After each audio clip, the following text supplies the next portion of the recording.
We've got two CNN political commentators, two great voices joining us this morning to talk politics, Democratic strategist Maria Cardona and Republican strategist Alice Stewart. They're also the co-hosts of the podcast Hot Mics from Left to Right. Ladies, we appreciate you joining us this morning, sharing part of your weekend with us. I want to start with what we saw yesterday, the 20th anniversary of 9/11. Two former Republican presidents taking two very different approaches. Former President Bush talking about the country we know, making this emotional plea to ditch politics of resentment and anger. And conversely, you have Donald Trump skipping ground zero to visit a firehouse, attacking President Biden for his withdrawal from Afghanistan. And Alice, I'm curious from your perspective if it's still possible for the modern Republican Party to embrace the values that George W. Bush described in embracing immigrants and Muslims and putting country above party, while Donald Trump remains the de facto leader of the GOP. Boris, we have to. Look, it is clear that Donald Trump is the de facto head of the GOP, but we have no power. We have no control in the House, in the Senate, and in the White House. So we have to move from that. And the more we can move back to what the message that we heard from President George W. Bush, a call for unity, a call for coming together, and a call for looking at America as the beacon of hope. And also with regard to 9/11, honoring the first responders and those who helped others and brought this nation together. We have to do that. That is critical for us to do so. And we can do so if we look at the policies that unite the Republican Party and not the personalities that divide us. And I think yesterday was very telling when we had former President Bush at a ceremony, along with the former Democratic presidents at other ceremonies, as a call for unity, and that's the message moving forward. And Republicans realize that while Donald Trump might be the titular head right now, moving forward, that's not the path to victory for Republicans.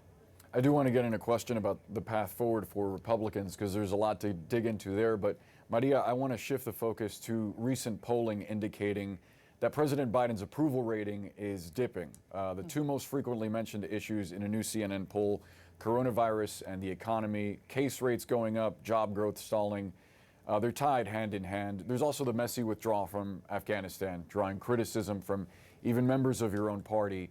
How do you think President Biden turns the tide while he's facing so many challenges and tries to, shift the focus away from a tough summer?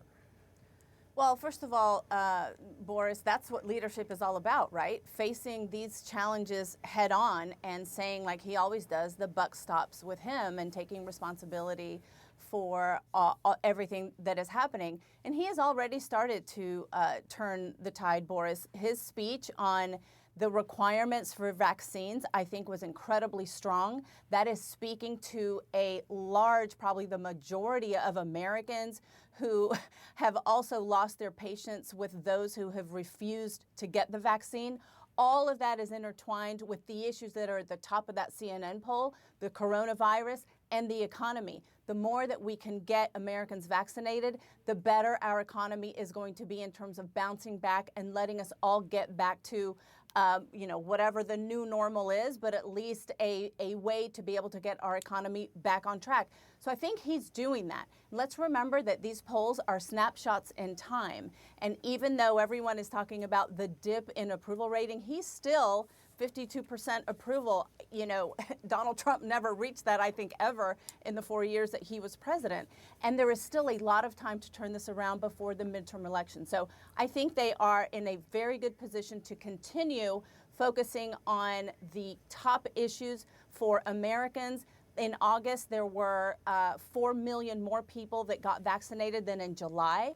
So again, there are these trends that you are seeing that even though the coronavirus is still red hot in a lot of states, mostly Republican states, there are focuses on how the administration is starting to turn this around. And that, I think, is what Americans are going to be tuned into. Boris, if I can just weigh in, these polls are snapshots in time, but you look at the trends and they are going down, down, down for Biden. And while my friend Maria says that the great thing about President Biden is that he says with Afghanistan, the buck stops with me, well, then why is he blaming everyone else except himself for Afghanistan? He blamed the previous administration, he blamed the Afghan government, and everyone except himself. And meanwhile, we have still hundreds of Americans stranded over in Afghanistan that are fighting for their lives to get back, and Afghan allies that were trying to get back here to this country. So and they're getting back here. They are not getting back here. There were stories of Americans, flights that are leaving Afghanistan full of Americans and our Afghan allies. There's no question that that is going to be a tough issue and has been. And President Biden is not blaming other administrations. He's just talking about history. What he is saying is that he is keeping his promise to get us out of this endless 20-year war, which is what he ran on. And he has been the one president in the last 4 administrations that has been able to keep that promise to the American people. I think the issue, though, is that a lot of people are concerned about the way that the exit took place, right, Maria, in the sense that, for instance, Bagram Air Base was shut down and the exit was planned out of Kabul International Airport, much closer to a big city, a much bigger target for a terrorist attack. So very quickly, Alice, how can Republicans potentially capitalize on what appears to be a chaotic withdrawal from Afghanistan moving forward if midterm elections are still a year away? It seems like Americans may kind of forget. Well, sure, and it's sad to capitalize on such a complete failure where lives were lost, but it's very simple, Boris. As you say, we closed Bagram Air Base, which was instrumental in withdrawing and evacuating from the region. We had a deadline on removing our troops without a plan in place to get Americans and our allies out of the region. We left very valuable and meaningful military equipment there in the hands of the Taliban, which they will use against us, not a matter of if, but when. And those are all areas where we can look at his complete failures with regard to foreign policy. And it is ripe for criticism.